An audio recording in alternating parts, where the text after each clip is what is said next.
shoot. We about to get into it today. Hey, can you hear me all right, EB? I can hear you fine, man. It's gonna be. I nice. just want to make sure the microphone is right. I got the new Yeti Black rolling, and look, I'm nervous. I couldn't sleep last night. I got up early today because I shot.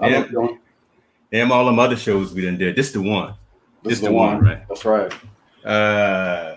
Folks, we got a special surprise for you. We anybody who knows myself, EB, knows who we are, where we come from.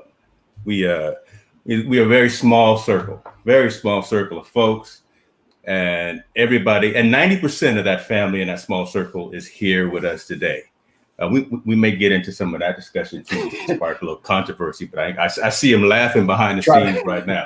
Try to keep it family style. Okay, we're gonna change the names to make sure it stays PG, so nobody gets locked up or anything. But Evie, I'm gonna let you do it, but I'm gonna just bring them online as you say what we about to happen here. Let's do this. Ladies and gentlemen, check it out. Oh my God, ladies and gentlemen, I got all of them. Oh, look at Will. Oh, he don't have his camera on. Come on, man. Will, where you at? This fool. Other words, shouts out. We got Clifton Lee. What up? Now Will is talking in the background here. Oh, we got Damian Hennington, and we got Anthony Jabbeth Arrington in the room. What's up, y'all? Will trying to come in. Thanks for having us on. Why you sounding all professional? You're not at work, brother. It's us. Yeah, come on, brother. Don't do that. I'd have known you since you was 14 years old. Don't do that. Yeah, don't get too relaxed around here. Remember, folks watching. Hey, folks watching and we recording, and I got some surprises here in the back. What is wrong with Willie Fuller, man? Well, Hey, and we'll work at Comcast. You know what I'm saying? We'll work for the internet company. He be hooking up. He's on commercial side, so he be hooking up. One time I was at Intel Dog and went through the gym, and I just seen Will in the gym. That's when he was supposed to be working too, right? No, installing. You know how they be having those TVs to the treadmills, and he was installing some cable or something. He had a crew out there. He had an entire crew. I just rolled up on him like, what you doing here? He should have a T1 hooked up to his house. Yeah, I know he should have all that connection. There you go. Can you figure? He's frozen. Did you pay the bill? I don't think they give it free anymore to employees. Hey, Will might need to check his employment status. I know. Come Monday morning, he can't get in the building. He can't get in the building. They done froze his badge. They done froze. All right, let's go ahead and start with some things. Let's go around. First of all, love y'all. This is it right here. Again, this is family. That's why I titled this Family Reunion, because we 90% here. We missing somebody, but we might get into that a little bit later. But let's start with this man in the middle with that tapestry he got right there. You can't help but see that. And you're looking old, brother. You're looking seasoned. I won't say you're looking old. Talk to us, D. How you living? You coughing? You got that virus? No, bro. I'm always healthy. Okay. Cannabis kills corona, so I heard that. Put that on a t-shirt.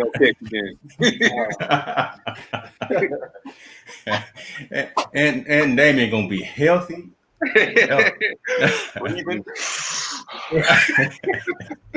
Hey, we could talk about a time that we me and Anna was in Vegas, and I was like, man. All right, be careful now. Hold on, be careful. Don't change names if you have to. It's supposed to stay in Vegas, homie. It's supposed to stay in Vegas. We talk about Jabbeth.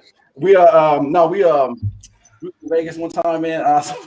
I could not breathe. We would go downtown. We go down to the strip, and so we gotta go back to the room every 5 minutes. Will standing in front of the Comcast truck. Will standing in front of the truck. Get out to the truck, man. Next to the in front of the truck, and still the satellite dog. Get my own satellite. You work for the company, dog. You work for the company. Don't you have some hookup with some special codes or something? It's about to plug up to the truck. It's not like we stealing cable like we used to back in the old house. Where we got Terry coming in with the old satellite dishes, right? And we swapping the cards out. We're not doing that anymore. Like Will needs some more bandwidth. For real. God, I know you're busy today. Talk to us, Will. Man. Talk to us, man. Will, I know you're busy today. What's happening with you, man? You got parties going on. What's happening?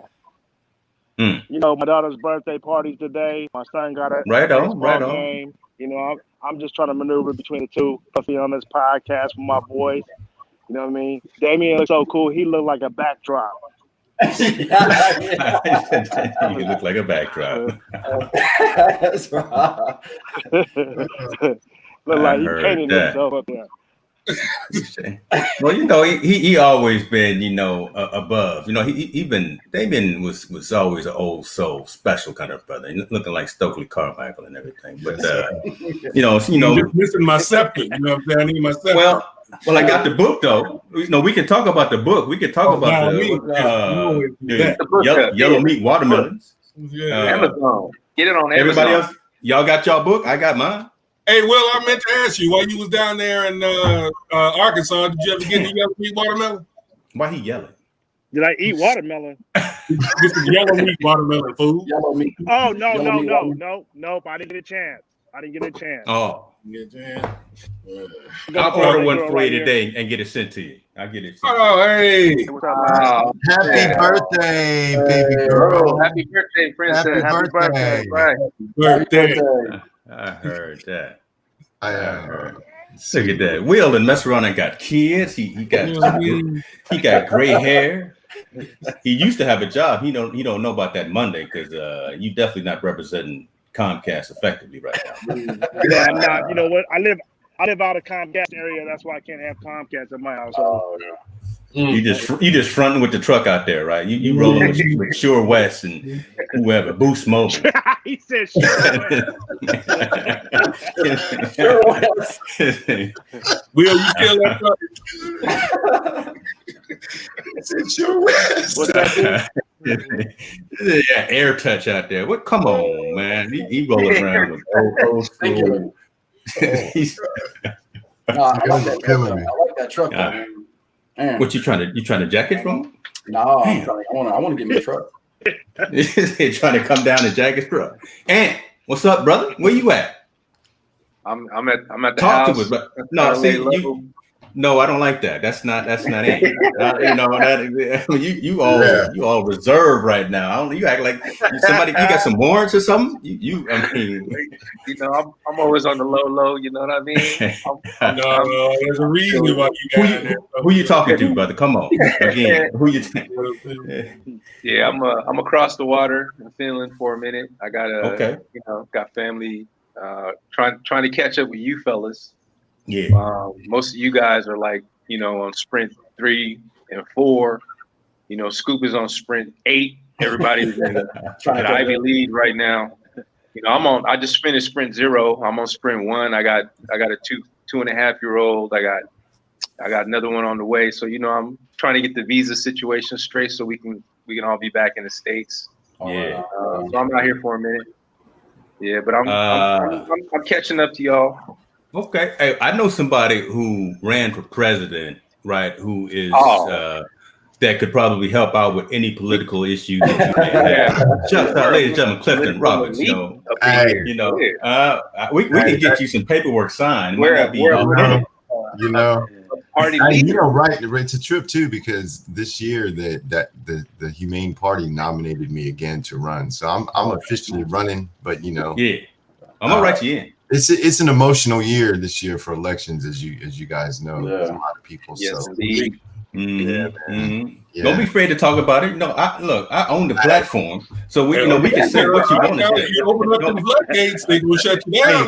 Hey, before we get into politics, though, I gotta say, man, I was a little. I ain't gonna lie. I was so happy to hear that one of the fellas is almost damn near starting over because, as you know, I just had 2 babies. Mm-hmm. Yeah. You know, one will be 4 in December, the other is 2, and he's vicious too. Emery is vicious, but when Ant was telling me that he has a 2-year-old and one on the way, I was like, okay. Yeah. Okay. Y'all doing the Brother Familius thing, huh? Yes, sir. Yes, sir. Hey, you know what's a trip though? Working on the ranch and having kids, man. You don't need to go to the gym. Yeah, I bet. You know what I Hey, mean? tell everybody about that. I'm not sure if Damien know about that. Tell Damien. I'm not sure. Damien don't know about that. Who got a ranch and horses? Bought a ranch, dog. Yeah, you told me about that. The equine. Yeah, you told me. Yes, sir. Yes, sir. Yeah, So we got. Yeah, I told you, bailing them hays will do it. You ain't got to go to the gym. Yeah. You ain't got to go to the gym. The hay, you know, getting up in the morning and feeding them and watering them and you know, driving the tractor and. You don't drive no. You know some damn.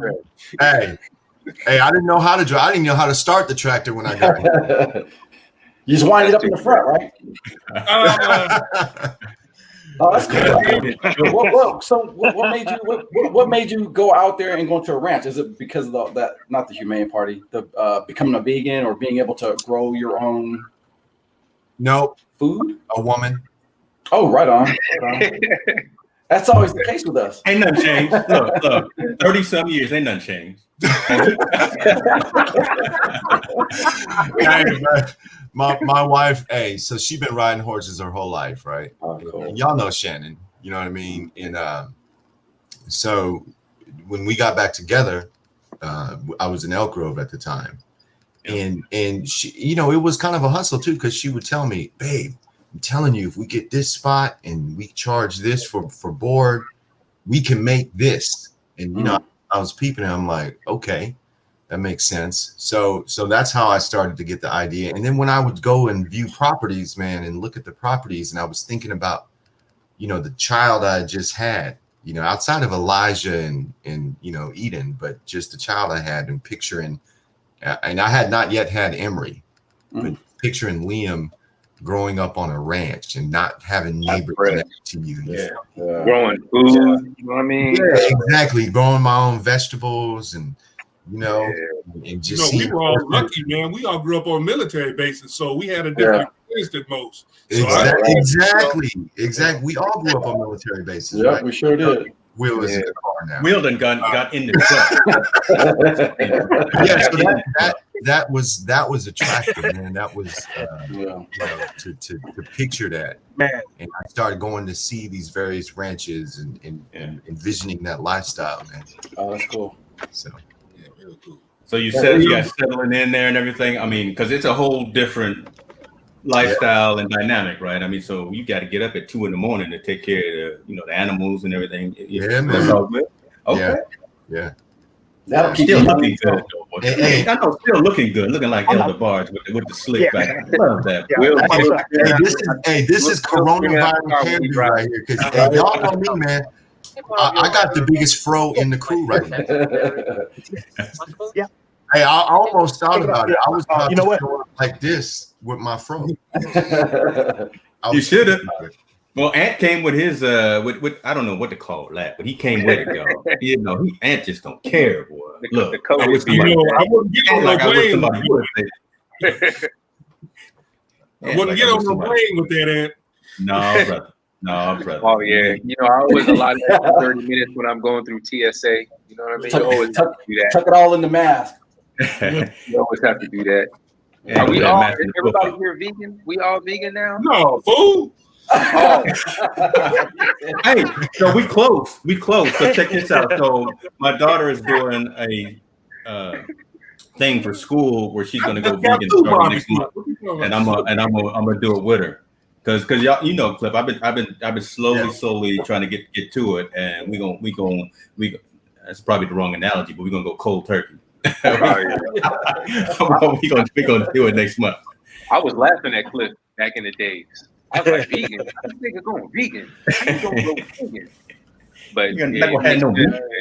it makes sense. And then when you do it though, Man, it's like, Rocky tried to take me to a vegan store down there in San Diego one day. He walked in there all crooked-eyed, right? And the food looked good, right? The food looked damn good, smelled good. I'm looking up on the menu, and they ain't stitching meat up there. And I look at this food, sideways at a nigga. I said, come on, nigga.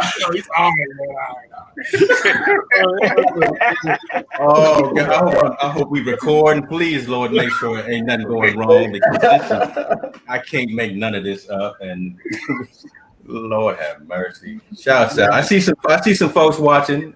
Folks knew that it was family mutant. They probably got my clue there. We see it, little Jen. We see it.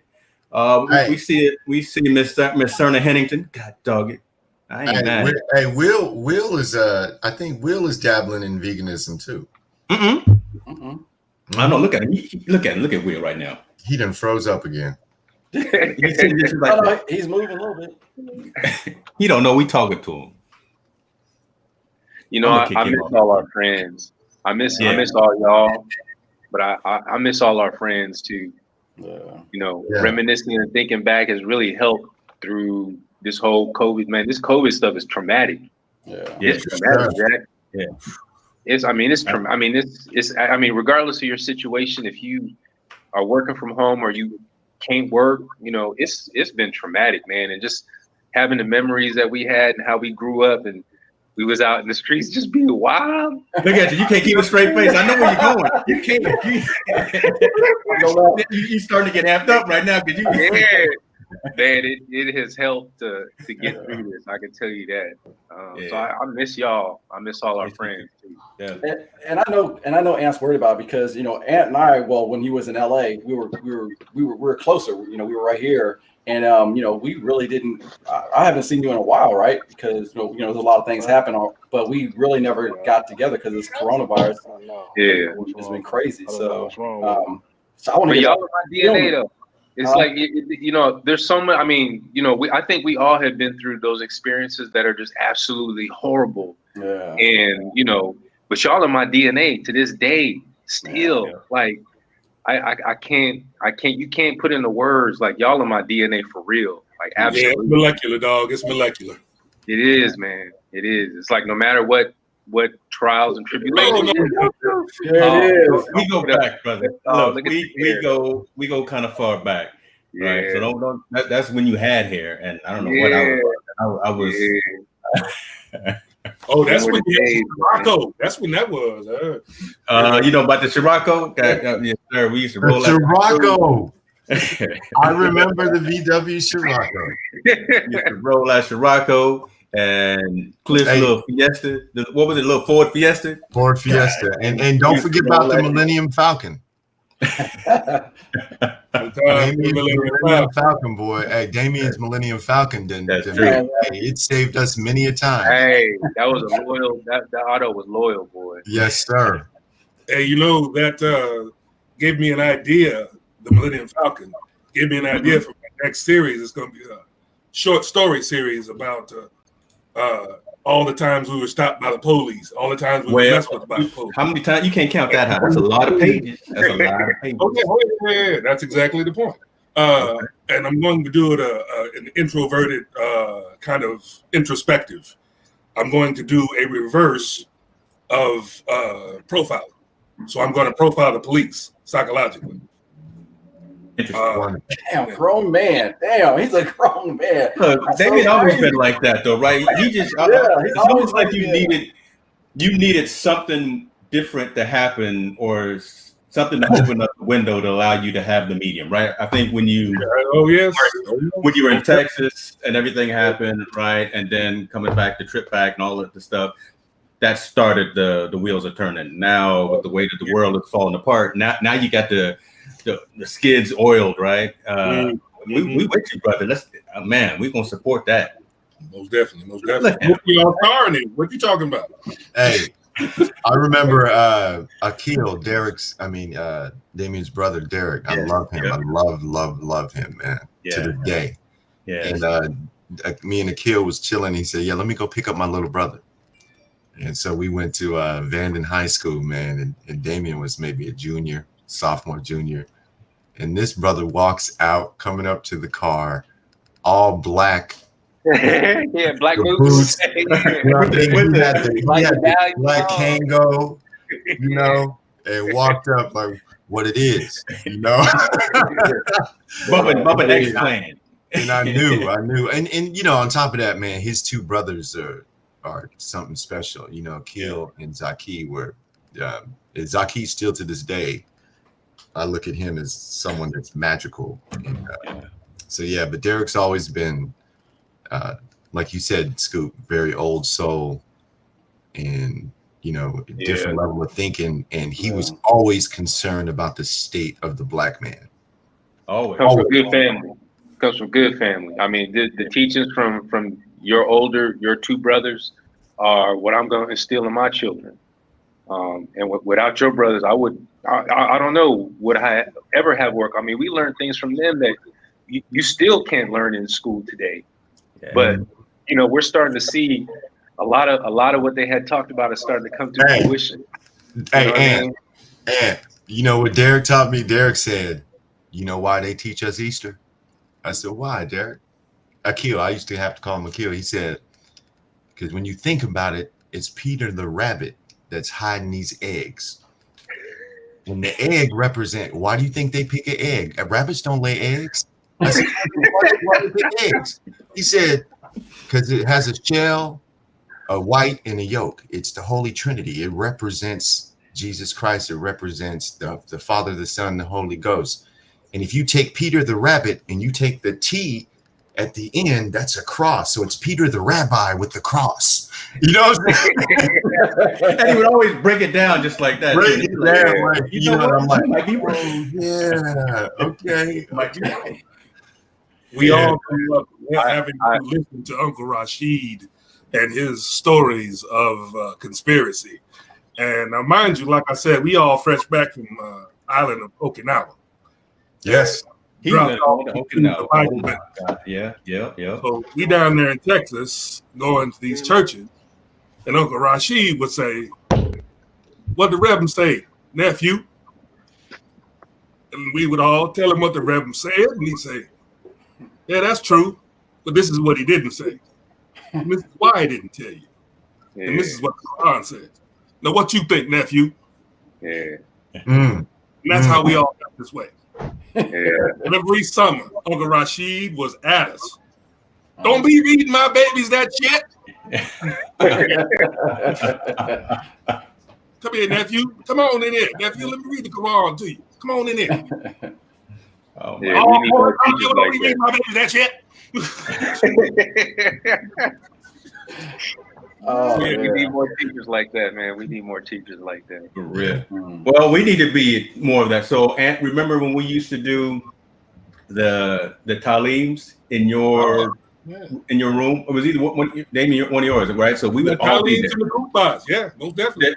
There'd be Christians, there'd be Islam, there'd be Buddhists, there'd be everyone there. We'd come with our shields, right? We'd come with our books, and we would debate, fight, and argue and talk, but it was all in love, right? But those were the conversations, right? If anyone can think about it, we did all kinds of other things as well, but we sat down and we had some real heart-to-heart conversations about stuff that mattered, and we grew mentally, physically, and spiritually in that entire time. Again, we went out, had our fun and everything, but we found the time to do something that really mattered, and that is long. So we still talking about it here 30 years from now. Right. Yeah. It came full circle. That's because it's still relevant.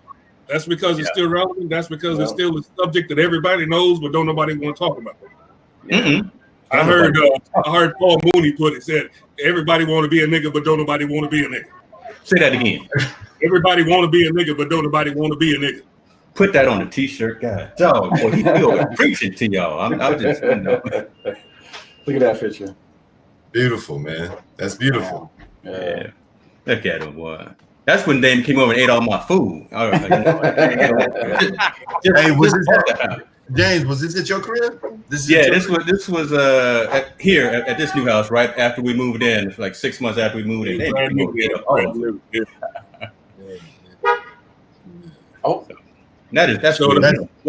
That's Will. That's Will navigating spot to spot. I know he driving with the phone. Probably got a mouthful of chew. You know. Hey, I think Will is the only one that ain't been to Okinawa, so I don't want to. And he Japanese. Yeah, he's Japanese. Hey, but you brought up Okinawa, Damien, and that's you talk about DNA, man, and that's a lot of our DNA. And you know what's the trip is, it was living that lifestyle as a military brat, and I don't know if y'all agree with me, but it was almost uncorrupted because we were always so, our parents, whether it's our mom is Filipino, our dad's black, or our mom is Korean, or our mom, both of our parents are black, or whatever the case is, we just didn't know any better that there would be people that would dislike us because of the color of our skin. Yeah. And it wasn't until I left Okinawa, came here my senior year in California, so that my pop could have me live with him for a year and I can go to Cal Berkeley. That, and you remember that time, the first time someone called me a nigga, I was with Andrea, Biaggi, and you was in the back at AM/PM. You was in the car, and I looked back, and Andrea's your girl. But me and Andrea was like, we're going to go in the store real quick since you're sitting in the back. You're like, all right, man, I'm going to wait here. I go up to the door, open the door to, being a gentleman, to let Andrea in. And this hit comes out and got so mad. Yeah. Andrea was with me. And just had the balls to say it. He said, these niggers. And I stopped and I looked and I said, dude, are you that mad that I'm with her? They are still. And but it was Okinawa, man, that was so pure. We all got along, and we might get in little scraps here and there, but it was never because of color or race. To your point, Cliff. To your point, man. We all have an understanding that most black folks in this country don't have. Mm-hmm. That is living in a place where your skin color is not a detriment off the top on sight. Most black folks here in this country never experienced that. Right. So when you come here and get that shell shock and get that understanding, and you have to stand around and watch folks call you crazy, it's why, I've always been this way, because I've always known. Mm-hmm. And, back then, didn't nobody want to hear that. Oh, turn off that PE, put on that show, dog. I remember, but that's the way it goes, we had a different experience entirely. We could run home to the base and the police couldn't even follow us. Yeah, yeah. So, we would go out, act a plum fool, and we got called them base niggas because we was a little bit because we was free. Because we could run home to the base. When the numbers got too big or, the brothers got too jealous, we could run home to the base and act like, ooh, see y'all. This is how we don't get kicked off the base, right? Don't get in trouble out there on Alpha Gate. There was an audaciousness about us, how, we was coming up. We was always fearless wherever we went. You know what I mean? Like, wherever we went, we were just very, we didn't have a lot of those restrictions on us being just who we were. We really didn't care, like, because we had that upbringing, that global exposure from So we didn't have those kind of impediments on us to not be who we were. We were who we were, and we didn't care. You know what I mean? We just had a fearlessness about it. And just to see, you can see how the shackles of those impediments are put on in your formative years. We were freed of that. Yeah. So I talk about that a lot, right? The fact that I've got more stamps in my passport, and at my teens than anyone else. And that helped me be more of a rounded person. And I think that is something that all of us have experienced. But you're right. And when we got together, look, everyone had their little crews, right? Everyone thought that they were the best thing out there and the coolest thing, thought they could dance like us, but they couldn't. But when we got together, look, when this squad right here, Nolan was fresh. I'm gonna let you know. He said Nolan. Oh my God, is that brother Nolan? Nolan was I don't fresh. look. Nolan is look. He came to the crib one time with his truck. He didn't know my mom. My mom said, "Oh, you got a truck? Look, why don't you come over here to Home Depot and let me fill it up with some rocks?" So I'm working in the yard, and Nolan did never come back. but no, what I'm saying is that look, when we walked into the grad, when we walked into any of those spots, anyway, we had kind of an air about us that it wasn't arrogant, but it was definitely confident. Right, we walked in, you know, the DJ would change the whole sound. We'd get out there, right? We would do our thing. And I don't know where that came from. Again, it's our upbringing. Our parents have helped us with that. The fact that we are well-traveled, well-versed, well-read. We got our old soul, what is, you know, Mr. Henning in there, because he was always there making sure that if it jumped off, we was going to get out okay. And I'm literally thinking about the time, it may have been the first time you met Jen, right? We were at that spot downtown Sacramento at the club. Some dude backed into my brand new Mustang. Oh, yeah. Remember this? And then I tried to kill him. And I literally tried to kill him. I was choking him to death. And Jen jumped in the middle. You messed around. You picked her up, turned her, pulled her over, you know, and there was a whole little scuffle there too, and all that happening. But Damien was always there just in case it all jumped off. I remember that for sure. My whole point is we going home in a few minutes. We going home. Right. Home. I love it. I know you talk about Okinawa, and yeah, we were in Okinawa, but I think I've probably known Cliff the longest because we actually were in North Carolina, which is where I experienced at an early age racism. Not so much on base. I don't know if you remember Jamie Hamlet. I don't know why that dude used it. His dad was black, he was white, and he hung out with this other white dude. And you know, he would call me names. I'm like, dude, isn't your dad black? He goes, that's the stepdad, right? But that's when I experienced it. It was in the South in North Carolina. So granted, I never dealt with any of that in Okinawa. I just felt like we were all like the same. So when I experienced that, I was like, let me look for all anybody that's like me. Let me look at all, you know, anybody that's like me, or even just thought like me. Not just a color, but anybody that just thought like me. But I remember Jamie. It was crazy. Jamie was raw in basketball. Remember how raw he was? Yeah, he was tight, man. But he had issues, man. He had some serious, either some hate issues, and I don't know what their family life was about. But there was times that he'd be so cool, right? So cool, and then there would be times that he was just out there. I ended up slapping him. Yeah, you can tell usually that's simple. That's simple self-hate, you know. You know, when you have to do all that, you overcompensating for something. So you know, something inside. I agree, Damien. One thing I'm noticing now. I mean, I'm not on Facebook. I don't really go on there a lot, but I do go there to catch up. And you know, one thing I'm starting to notice is that we all kind of knew who the biggest were growing up. I mean, I still got love for the biggest I grew up with. You know what I mean?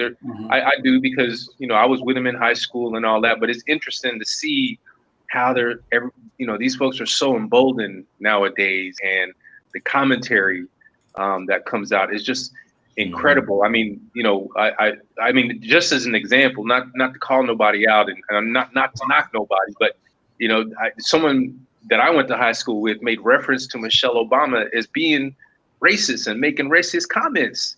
And I was like, how is that somebody I grew up with could be on the opposite side of the universe from where I'm at? Yeah. But I think it just goes to, you know, to the diversity of kind of what we've been exposed to and what we've been around. But I think, you know, our foundation is always at that central place, calling it back to Okinawa, where, you know, it didn't matter what race you were. You know what I mean? You were going to be who you were in life. But go ahead, man. Go ahead. It does pain me though. Like, I mean, you know, the way things are going now, and I, you know, I'm one of those. I'm kind of pessimistic in that I think things are going to reverberate back to how they were in like another 2 years. I honestly think Trump is going to end up winning again. You know what I mean? I think all these things. So I'm pained on this go around because the movement is so strong.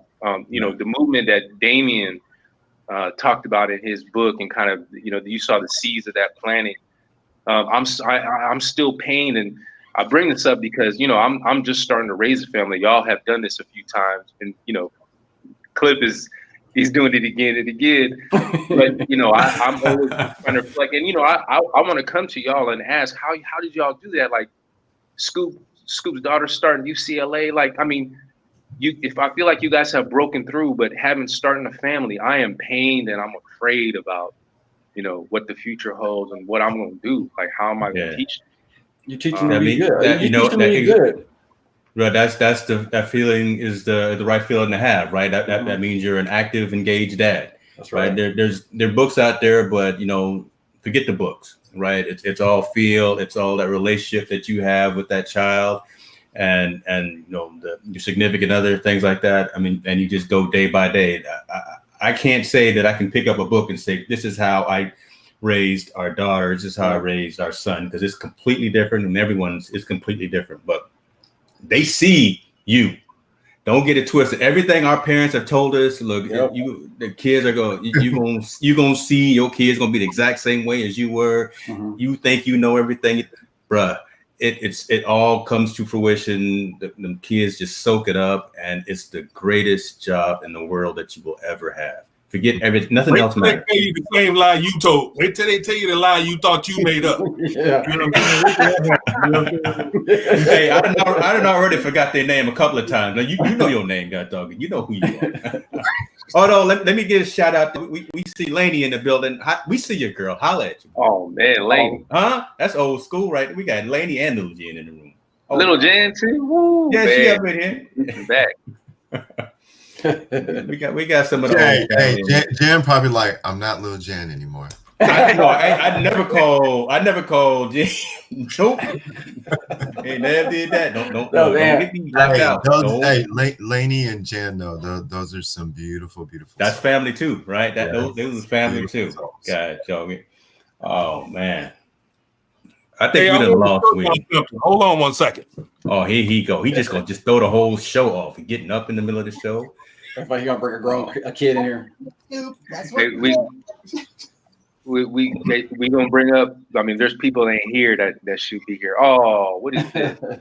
This nigga brought on. He showed big. I made. Oh, you made that? Hold on. Yeah. Let me put you on. Yeah. Oh, you know, we need to talk then. Hey,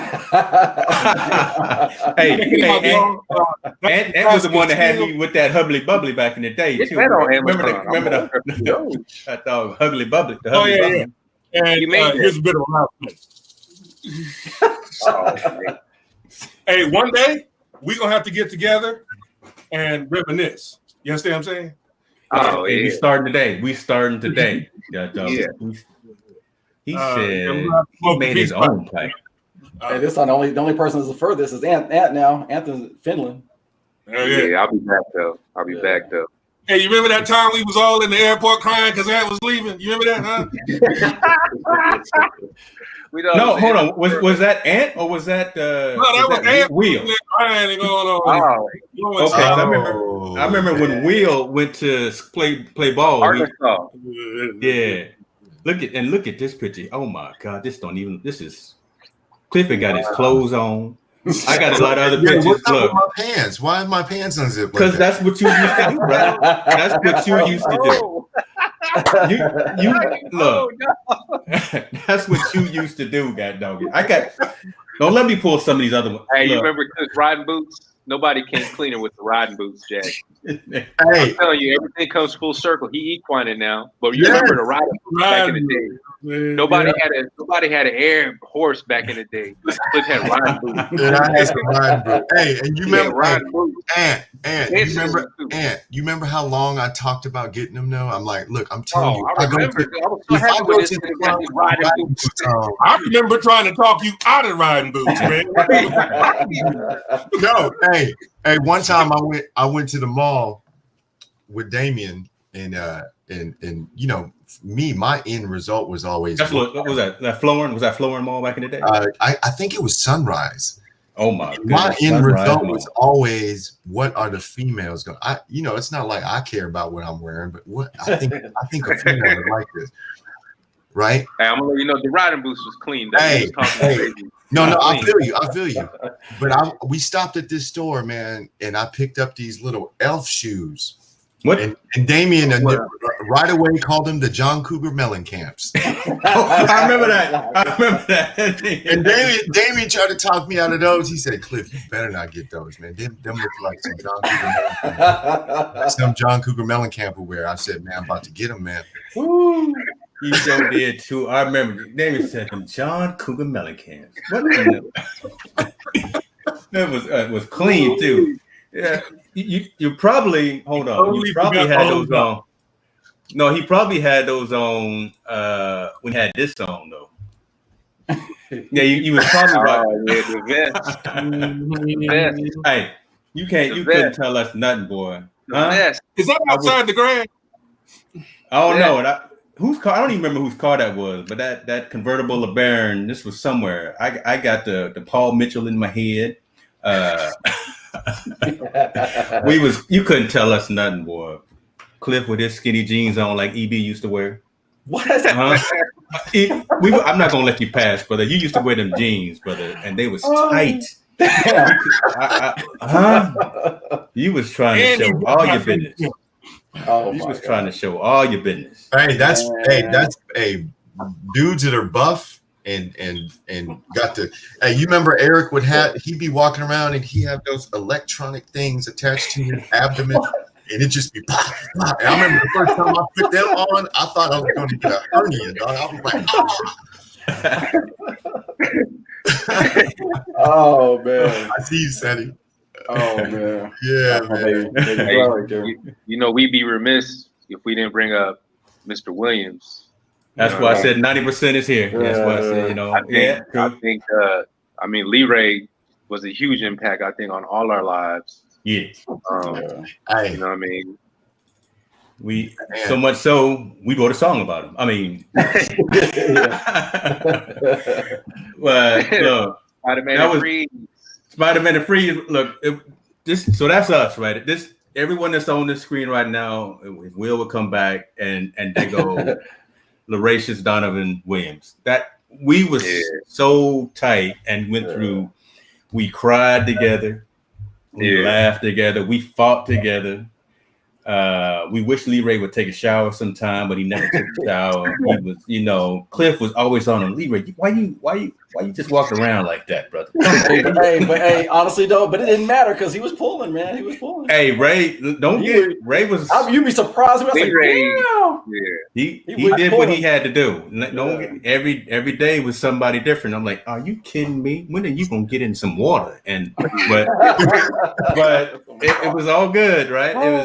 That was us. And hey, you know, we amongst political elite for sure. I mean, we know this, but you know, I think Lee Ray was definitely. I mean, if you could call out somebody that had legendary status, definitely Lee Ray. Yeah. I remember one time he was gone for a while, and then I was saying I got this club down on Exposition. I think it was. Is it Charlie Brown? You know, there's like a golden one. It was across from the you know where they do the Cal Expo.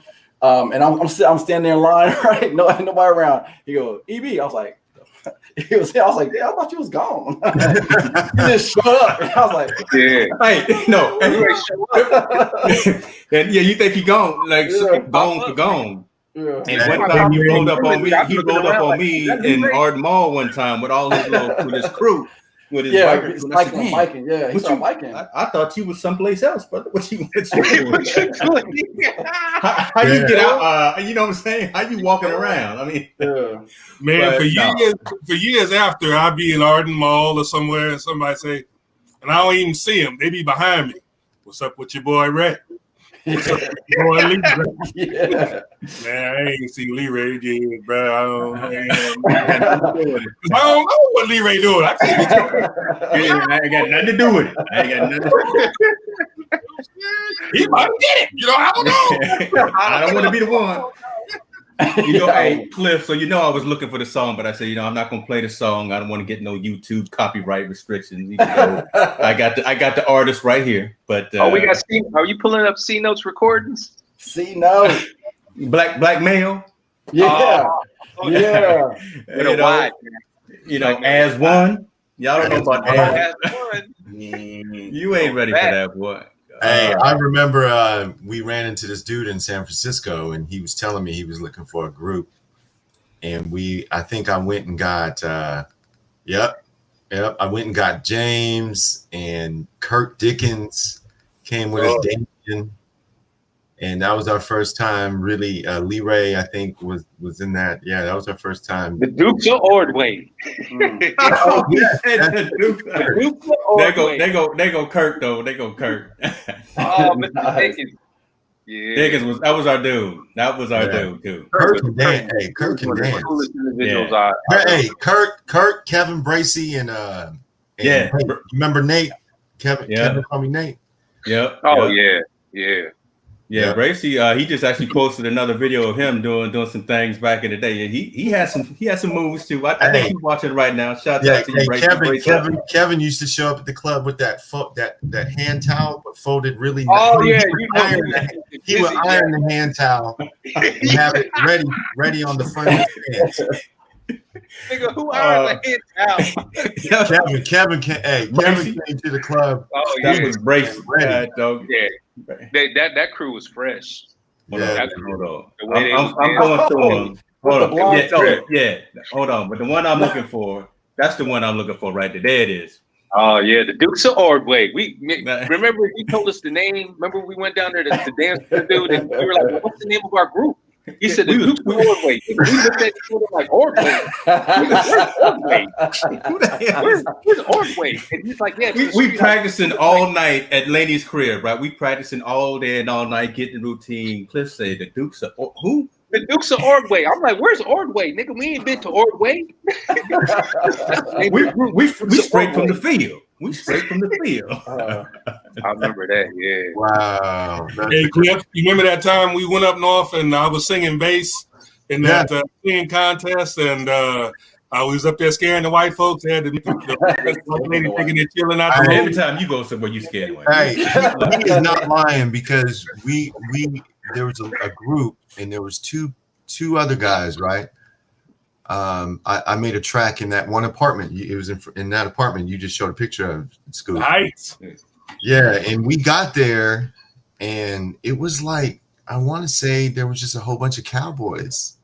Well, it was like a video, and they got up there, with the fits on, and it was a trip. They didn't know what to think when they got up on stage. I remember that, Damon. Yeah. Do you remember the white lady covering her child's ears and taking her out?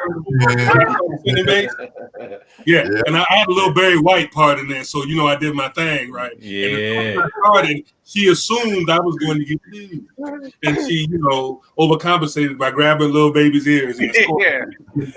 About 3 or 4 of them in there, and they did that. And I didn't do anything, to disgrace myself.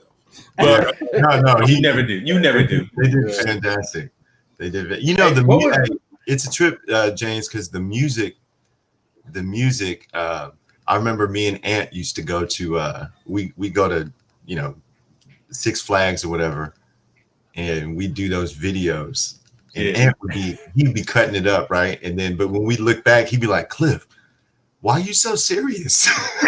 Why are you so serious?" And I always just had this vision or this dream that we could do some in music. And then Eric came along, and I had, remember Joel? Y'all, I was Joel. Catch on the stage. And Eric shot us to his cousin who was working with Bennett Freed, and Bennett Freed managed at that time Andre Simone, Jody Watley, the dude from The System. You remember "Don't Disturb This Group"? That one. Mm-hmm. And it was a trip because that was my first time getting in front of some heavy hitters like Garner Cole, who produced "Open Your Heart to Me" by Madonna, and we went to Garner's house, and he was like, "Yeah, I dated Lisa Bonet and da da da da da," and you know, it was a trip, and I really thought I was on my way. And then after that, me and Will went over to MC Hammer's studio. Will went and got this saxophone player, this kid from Armio High School, and we went there. So music, it's a trip that music was, and you guys have always been so supportive, you know, and where we could, we got together, you know, like that picture you just showed me. We would go to San Francisco, do this group, and we still gonna make it. I still think we're gonna make it. I got rap right now. Nigga, want me to freestyle? Nigga, I'm waiting on you. You know, you gonna be the first label with old niggas on there. Cliff got the keyboard. He got a keyboard with him right now. You know, this is gonna happen. And you know, Cliff, you were talking about videos and you know, Six Flags and stuff. You remember that video of us bungee jumping at that water park? And my knees. Yeah, woo! But what I was thinking about was climbing up to the top of that rig they had, and where you were climbing, there was no ability to see the next step. So you keep climbing, and I'm like, motherfucker, this got to be the No, this ain't doing that. All right, so we get to the top, right, and we all looking down, and you know, this is the point where it gets high. You know, woo! Look at that, right? So there happened to be this white couple in front of us. And the dude went first, and he chickened out. And his wife said, "You a bitch." So, me and Cliff said, "Well, we got a job. We just so we get out there, and you know, I go first, right? And you know, first of all, black folks on the bungee thing, that don't even sound right. That don't even sound right coming out your mouth. You know, he was conspicuous to say the least. So I'm up there and they strapping this big ass rubber band on me, and I jump off. But I look down, and that first moment where there's nothing down there underneath you, but you ain't falling yet, but there's no ground for a long time. And yeah, that's unsettling, homie. Yeah. At that moment is when you choose. You say, this might not be a good idea. It was already too late. Y'all did it. Y'all go right. Yeah, and now y'all knew me and Ant were going to do it because I had saw this big dude go before me, right? And he tried to be Superman. And he dove off that sucker, right? And that sucker janked him up, and the hook hit him all in the side. Yeah, damn, they took his kidney out. Yeah, and you know what I'm saying? So I said, I'm just going to go ahead and, just leave it off this motherfucker, right? My neck and my back. But when I get down on the ground, thankful and stuff, I look up, and Cliff's up there, boy.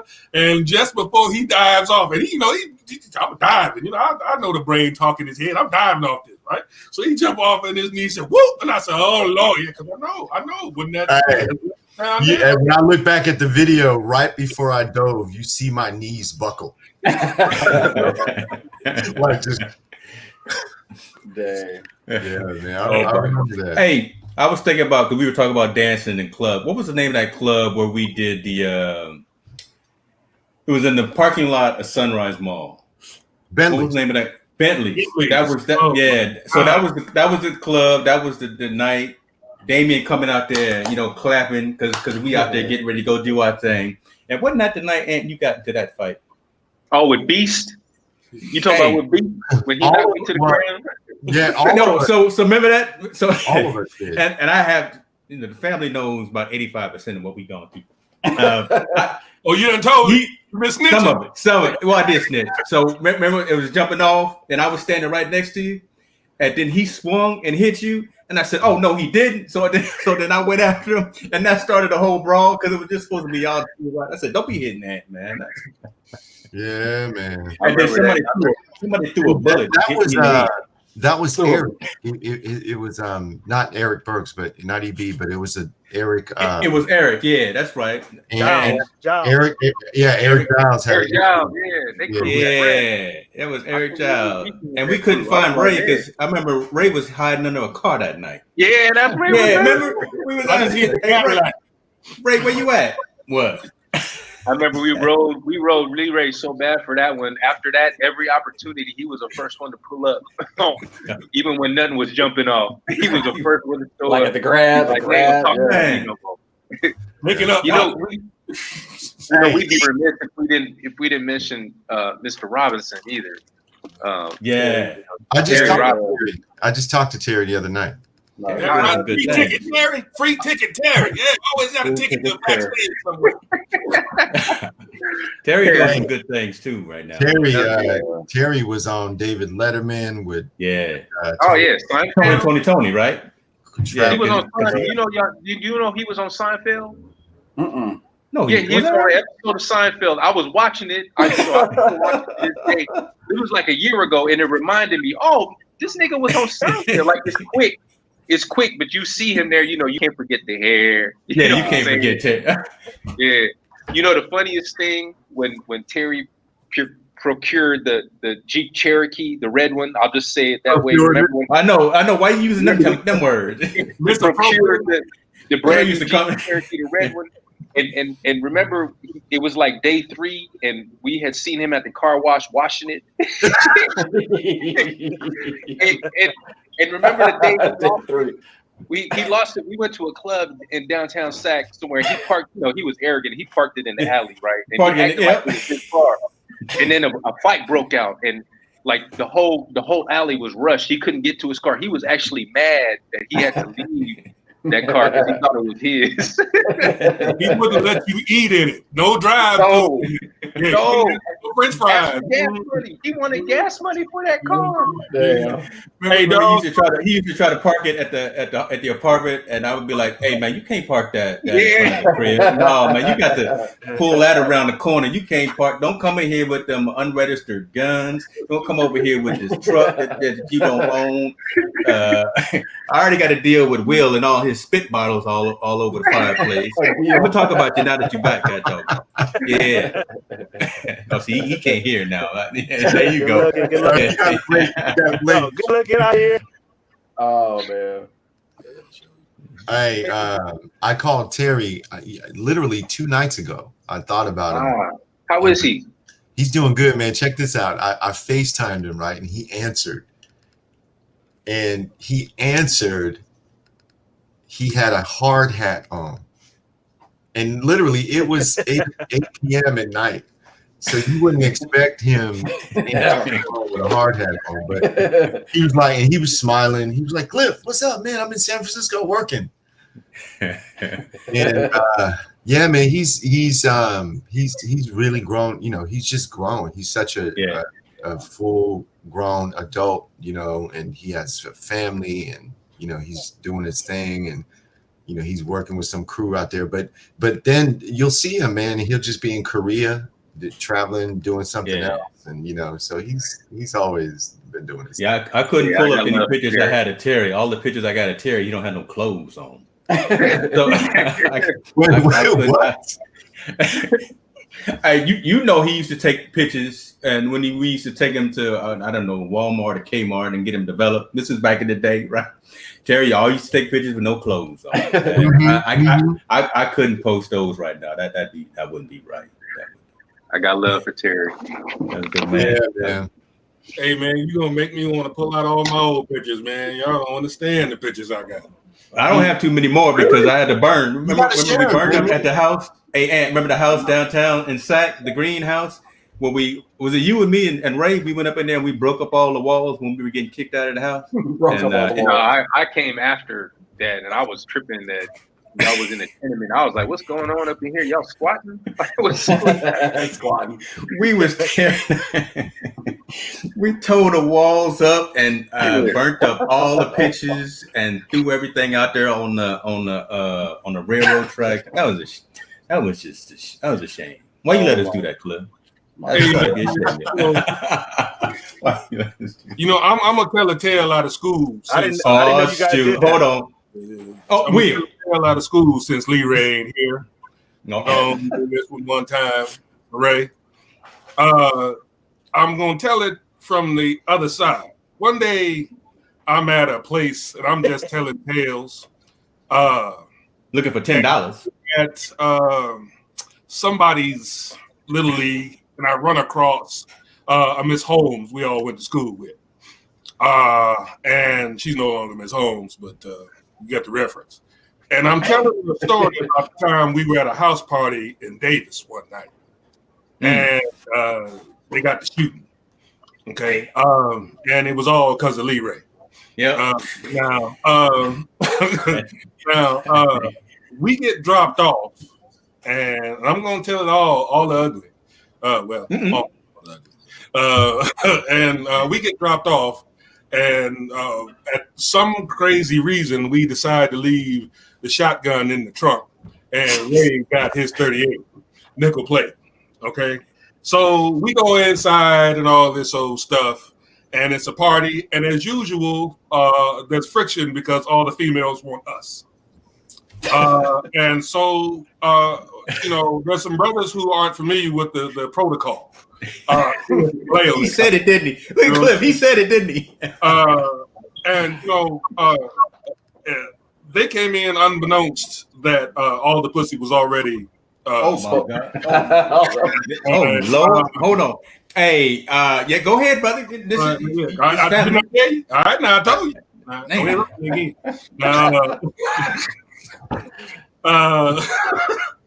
Now, these brothers was hostile, but they couldn't say why they were hostile. So they had to make up another reason. And so Lee Ray starts a scuffle, and me and Cliff, while he's on the ground, are stomping another white dude in the head. That's got Lee Ray down there with him. And then brother named Brandon we went to school with, he's got a 40 bottle up like this because the room is crowded and the lights have went out and the DJ has stopped playing. And this is an apartment, by the way. And the dude said, what you got the bottle up there for? What you got that bottle up there? Man, I just don't want to spill my drink, man. You know what I'm saying? So we get all through, pick up Lee Ray off the ground and stuff. And these brothers, Leo brothers, they decide to leave, right? And everything is cool. And, 5 minutes later, Cliff downstairs getting his mic on, getting our talk on. We on the patio. Cliff down there singing, and that's what he's doing. Yeah, you know what I'm saying? And these brothers come on around the corner talking about, come on down and get shot. Come on down and get shot. Right? Cliff is like, jump. Me, Terry, and Lee Ray are standing on the patio, and we decide to play it cool. But they come around the corner up the steps, and so we disperse. I go upstairs. Lee Ray goes that way. Terry goes downstairs. Now, there's an apartment upstairs where everybody's escaping to, I'm assuming some college girl, and there's about 4 or 5 people standing on the other side of the glass, petrified. Right? So I said, don't look up there, don't. I come in and say, where you going? I'm going with this. Get there. What you talking about? So I slide the door closed and, we standing back there. I said, man, I got to go see. So I leave, go looking. I hear pop, pop, pop, pop, right? I hear later Lee Ray back here shooting like this. So now, y'all don't know this, but at this point, I'm by myself, and I'm hiding behind cars and in bushes at every pair of headlights that come by, because I know they're hunting for us. And I don't know where y'all at this point, but just at this point, I see the homie from way back, DQ, roll by. So I know what he's doing. Okay.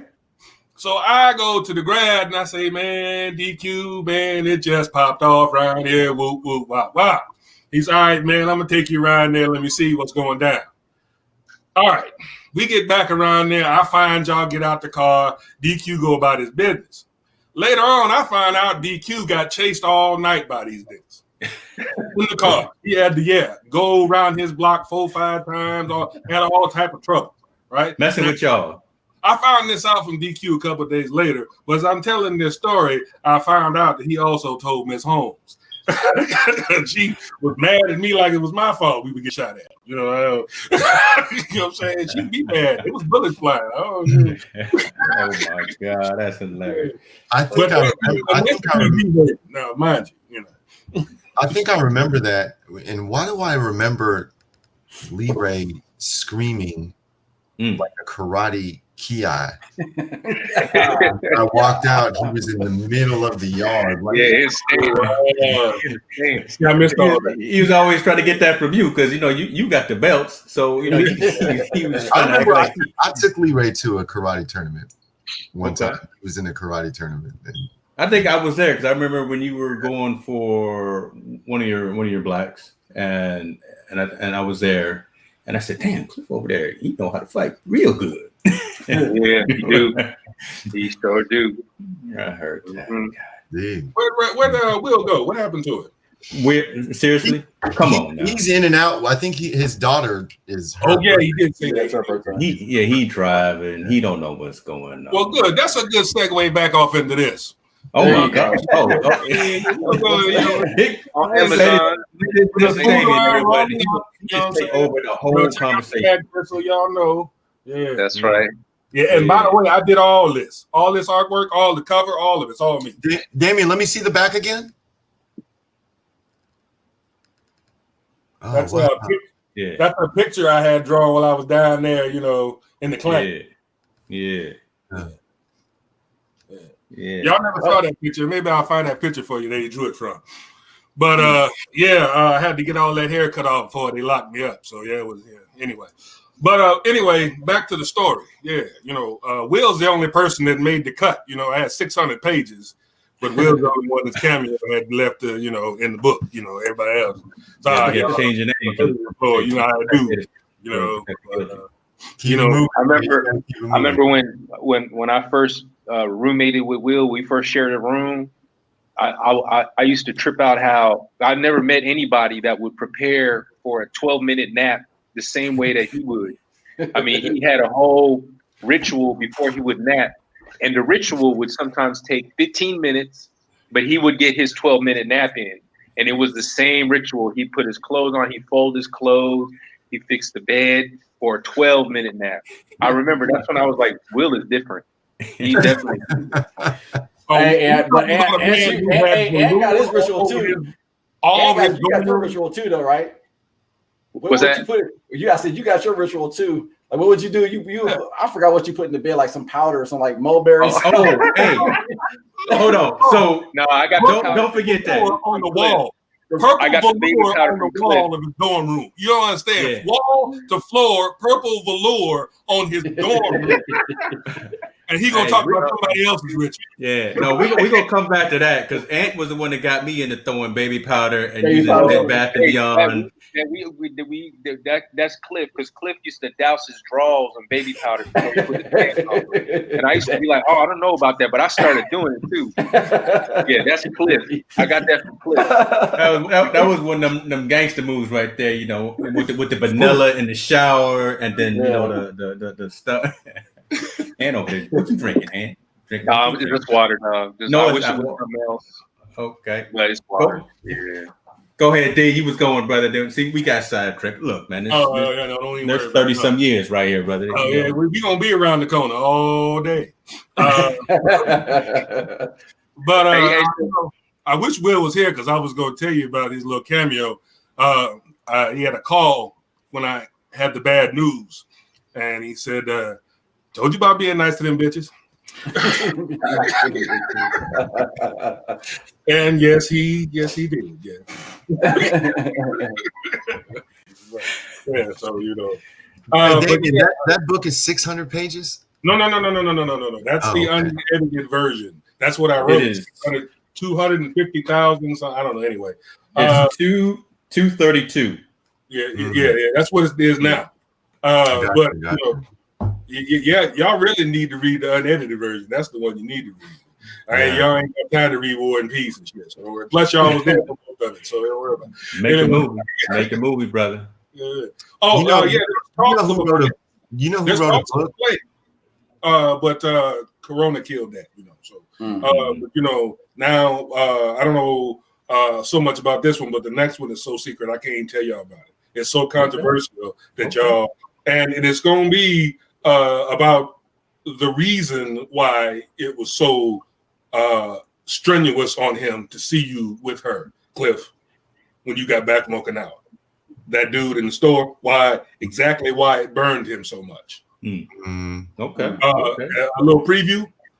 As you all know, we, as Black men, Black American men, are the most reprehensible, degenerate, low-down scoundrels that ever walked the earth. So much so that we require extra laws.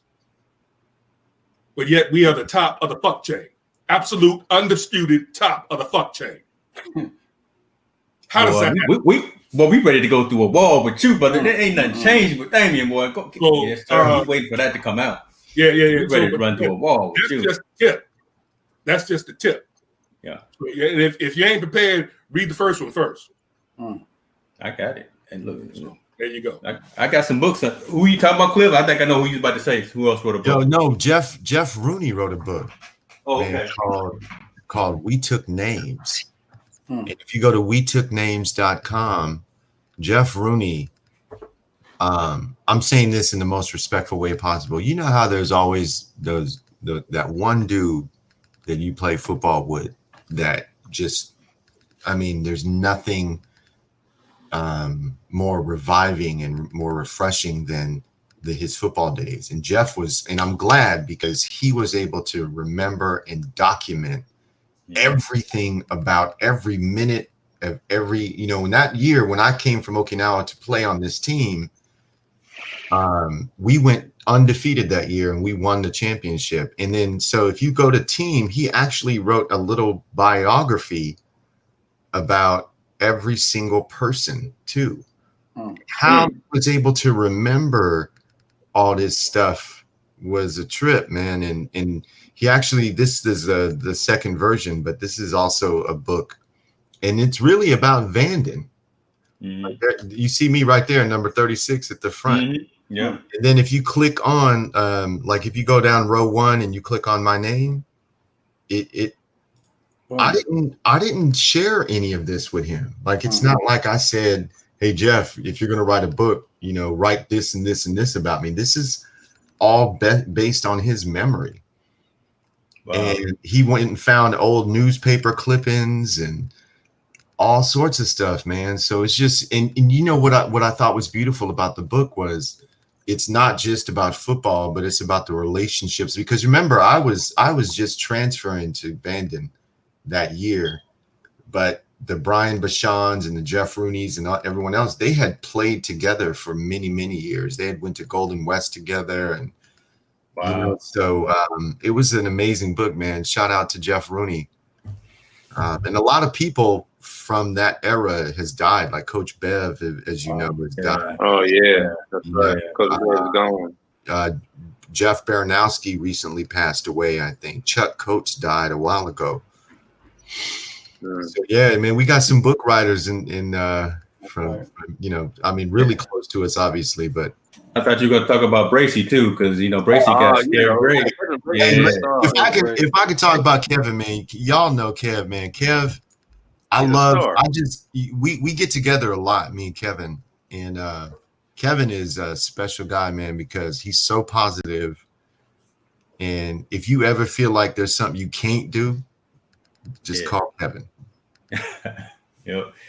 He is Les Brown's protege, and I get hyped every time I see his videos on Instagram, and I'm feeling down because I got no faith in humanity right now just because of everything that's going down. 2020 has just been horrible. And have you not been paying attention to your human history? When there it is. In the human race. When did that come about? You know what I'm saying? I was in Texas and I made the comment to these, finance managers. I was selling cars, and I said, "Worst thing in the world, well-meaning white folks." And this other Muslim brother walked in and he said, "Is that true? Is the well-meaning white folks the worst thing?" He said, "Shit, where they at?" Well-meaning. There it is. But no, good time for humanity on the planet. This is nothing new. This is simply, as far as what we're doing now, this is Reconstruction 2.0. Anytime, the powers that be, i.e. white supremacy, white male supremacy, feels threatened, it has to do things. And the last time it did this was damn Inquisition. I'm talking about the rack. You know what I mean? You know what I'm saying? So drawn and quartered.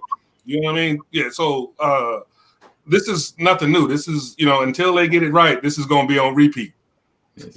When you read Egyptian tablets pulled out of the mud, written on clay, and it's 5,000 years old, and it's about somebody's midlife crisis. He fucking his secretary and his wife fucking the pool boy.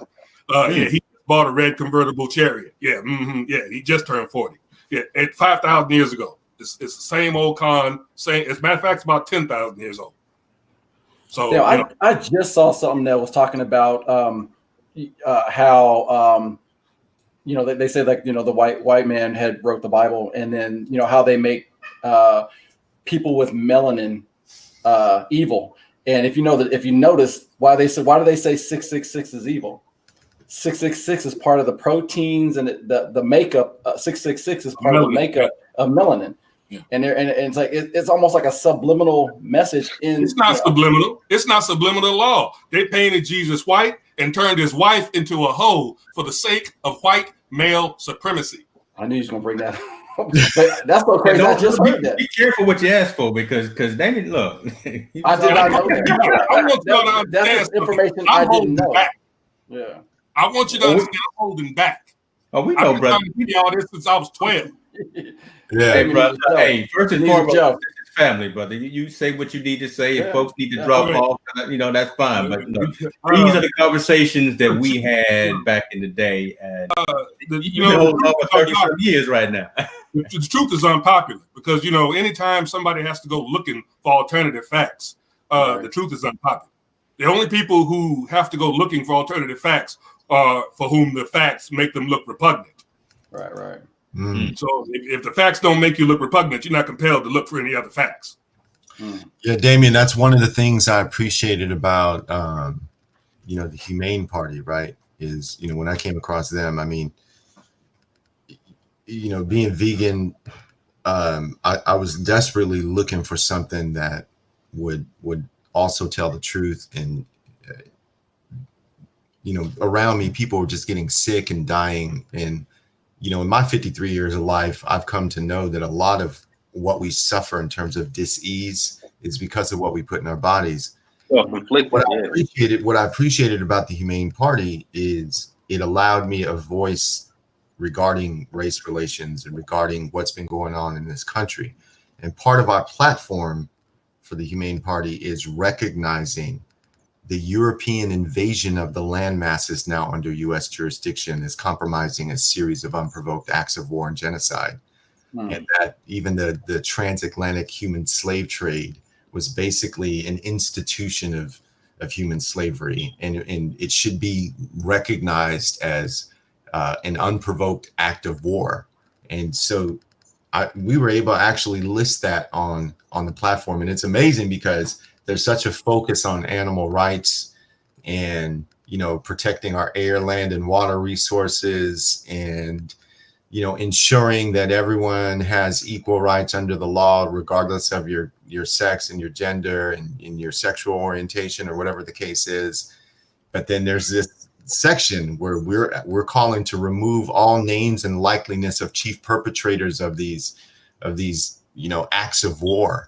And to remove the statues and take them off money and then establish an agency, to really go back and investigate the things the crimes against, people like our ancestors, right? And remedy those crimes in a way. And that starts with an apology. And I think that's where a lot of people don't understand. Yeah. The way that I like, and if you take it from economies of scale, right? And let's just say I have a family that for 450 years just killed everybody in my family and denigrated them and treated them poorly and hung them when they saw them and spit on them and called them all this stuff and gave them the scraps of the food that they ate, the intestines and the feet and the ham hocks, but they ate the best parts of the meat and just treated them horribly for 450 years. But then for 50 years, they say, okay, we're going to be nice because we are forced to. They weren't.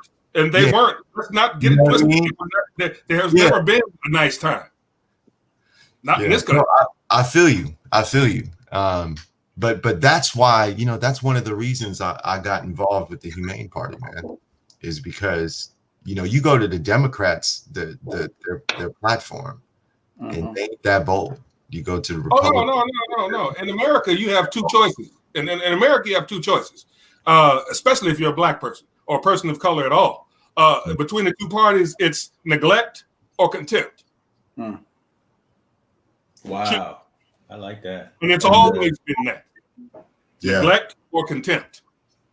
So the real question is, how do we change that? How do we move forward and say, hey, we don't have just these two parties to go by? I really was looking this year for another party to step up and be. As far as I'm concerned, that's a Band-Aid on it. Another party, that ain't nothing but some more confusion. We can't get the two right now. Ain't never got these two right. Well, you gonna add another to some confusion. What, for some more people to be confused and not get it right?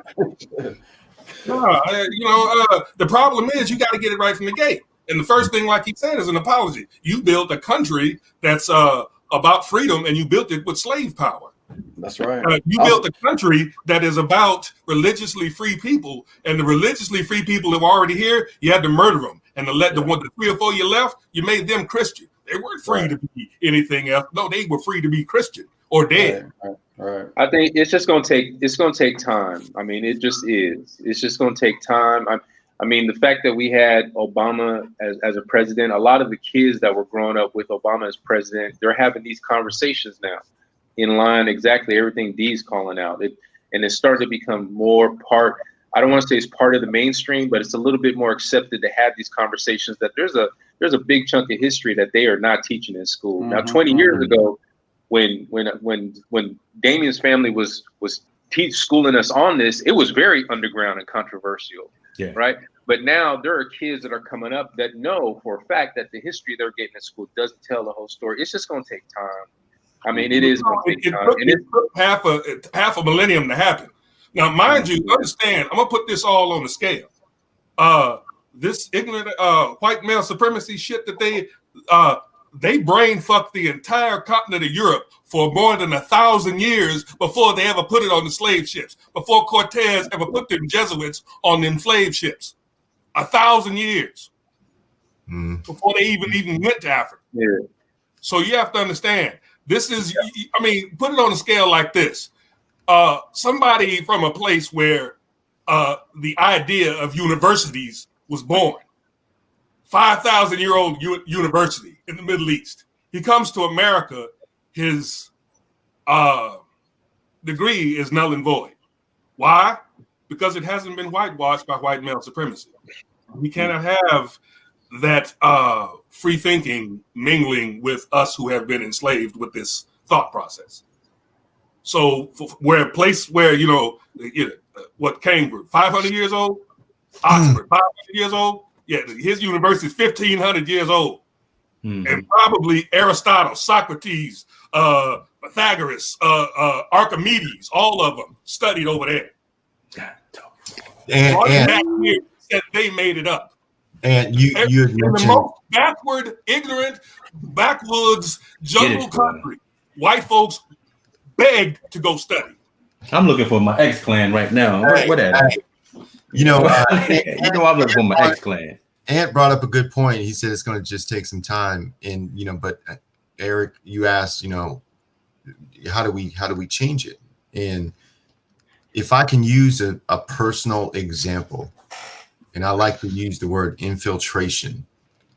And I could possibly get in trouble for me even saying this, but I think if enough of us do it, indeed, and we get ourselves close to the decision makers that are part of the system. So in my case, what I was hoping to do was for the government to release information about itself, for the government agencies to release information about itself. So when I got my job at Intel, James, you know this, I started off in IT, but it was always my goal to eventually get to a place where, because Intel is respected as a corporation, that I can have conversations with government. And James, maybe you can prepare this, here, I'm going to search up White House hears from Intel on data policy, and you'll see. But anyway, so over the 10 years I've been at Intel, 8 years ago, I got a job as global director of data policy. And then at one point, I said, I need to go to the White House to influence government and Congress to pass laws so that government agencies, they can release its data about food, about race relations, about housing, about the way people vote. You know what I mean? And so there I am. You feel me? Yep. There I am. The guy that he was talking about wearing the cowboy, the riding boots. Mm-hmm. And you know, you hit on something that I'm hearing a lot from a lot of black folks, a lot of black folk professionals. I mean, I think a lot of them are starting to realize that this recruitment, right, or whatever you want to call it, infiltration, that has to be a key part of it. Like, we got to get more and more folks up in there at the White House, having conversations like that, having public policy conversations. You know, and influencing the house. And it's happened. You know, prior to me talking, this was post passing of the law. This was post passing of the law. You know, up until that point, it was my job to make sure that we're writing the policy positions to influence it. But then once it happened, now I was back there saying, okay, this is what we should focus on. These are the things that we should focus on. This is what we need to do to ensure that the right type of data is released. So now it's actually a law that the USDA and the FDA and the agencies that are not recognizing that they're being racist, right? Well, now you can't argue it because you've released the data. Make a change. And look, that's a way, I think, Eric, to your question, I think the more in what I love about everyone on this call is, you know, whether you're an author or whether you're influencing influencing the way that organizations around the world are embracing technology, or if you're like Eric, you know, in the corporation and you are kind of guiding their IT strategy or Scoop, the way, you know, what you're doing in terms of being a architectural engineer. I don't even know, man. I can't. What you do is so amazing. I can't even put it into, you know, articulate it correctly. But we all have now. We're in positions of influence, and that's what I'm so proud of that, man. To see what everyone's doing, and Will, you know, working at Comcast and leading a team of commercial installers, right? I mean, if we want to, we can do more. And I think if we do that, what can you say? So here's a call to action, right? And again, we've all got platforms, we've all got opportunity, we've all got spheres of influence. This conversation has gone in a completely, I knew we were going to go this route, right? And I knew we were going to go deep, but I didn't know we were going to go this deep. And it's refreshing to know that we all can still go this damn deep and have these conversations. Most stuff we got, we can't even discuss. You talk about Scoop, come on now. Well, I know. See, I'm getting to you right now. You said some things up on here that I think we could pretty much say anything. What I'm trying to say, Brother Hennington, got dog, is look, let's not stop. Let's keep doing what we're doing. The better, I think we're better together as well. We're phenomenal doing our stuff the way we do it ourselves, and again, managing that sphere of influence, as I call it. But man, it's powerful right now to have 5, 6, if we can get some of a couple of others up that are really I mean, like Bracey, you know what I mean? Like, we know people. I mean, think about the influence that Kevin Bracey has out there. So there, I mean, to be honest, I was joking. I was talking about, you know, our upcoming, you know, music career, that we could still make it. What I and on the serious side of that is that, you know, I think the best is yet to come. Like, we've all got these skill sets and platforms and spheres of influence that you just mentioned, Scoop. Like, maybe now it's time to figure out how to collaborate on that and really maximize what we can get out of that. You know, because as individuals, we got an author, we got somebody, you know, leading a party, you know, we all are able to do things, absolutely. But if we linked up, even just doing a couple projects here and there, I mean, think about the influence that we could actually have on these youngsters and people just around us, and people that we see on the news and television, and just think about the things that we could do from that perspective. I mean, even on the funny side, Lee Ray leads a whole army of people. You know what I mean? Like, he's got the street absolutely. So just I often fathom like what we could actually accomplish in this realm that we're talking about, because singularly, I mean, it seems like we're doing fantastic things already. Linking up would be something. Would definitely be something. Hey man, you got to get back your ass back across the water for you start talking about, you know what I'm saying? You added no ass shit. Hey, but for real, I didn't even know, man, that you had segue back to me. Always you. Because every time we go somewhere, time to go eat. Hold back now. You can't go too far without bringing it back. Now, Ed, what did you think, man, about the court situation? Say that again? The court appearance. What did you? I'm interested to know what you thought about in the book when I was in court. My lawyer, they burnt his office to the ground. They burnt so hot that it burnt the bricks. Yeah, so basically what you're talking about is A Time to Kill. Yeah, white boy, McConaughey. Yeah, basically that's who my lawyer was. And I put it to you like this. He let his West Point brother read it. Now, we're talking about a Texas West Point white boy. And I am none too kind to the population of Texas in this book. And he said, and I quote, "A modern day To Kill a Mockingbird." I made some disparaging comments about the educational system in Texas. He has a friend who's the regional director of the state Texas educational yada yada. And he said, we failed him. He would have tested genius.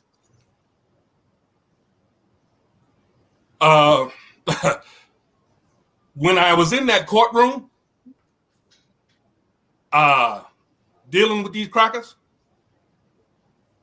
and by the way, the reason why they burned his office down is because he got $5 million for a client that they burnt alive. So yeah, this is what I walked into. So when I'm in that courtroom, looking at all these crackers, a judge who ain't got no problem saying nigga in the courtroom. I made him do something he never did in 40 years on the bench. So much so that his bailiff had to come over and tell me he never did that in 40 years for nobody. I twisted his neck in his courtroom.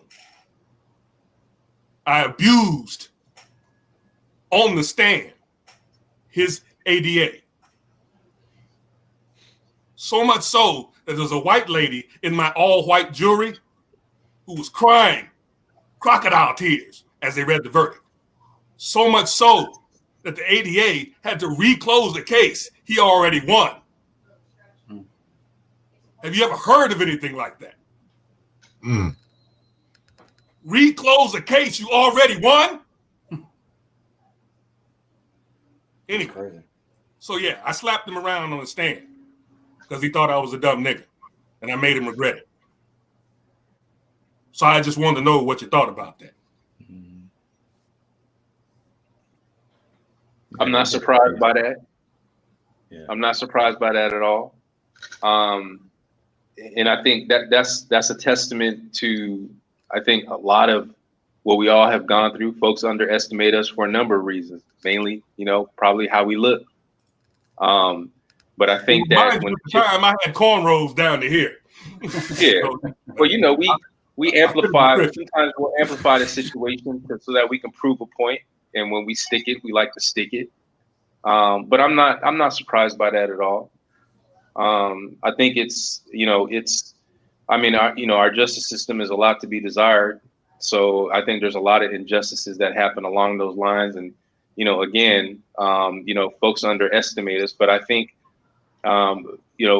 when I think about it, when I reflect back on it, I think the responsibility is really incumbent upon us to prepare ourselves and educate ourselves to the point that when things happen like that, we could show up and twist necks when we need to, and make sure we make the point known. I mean, I think that's part of the responsibility of being who we are.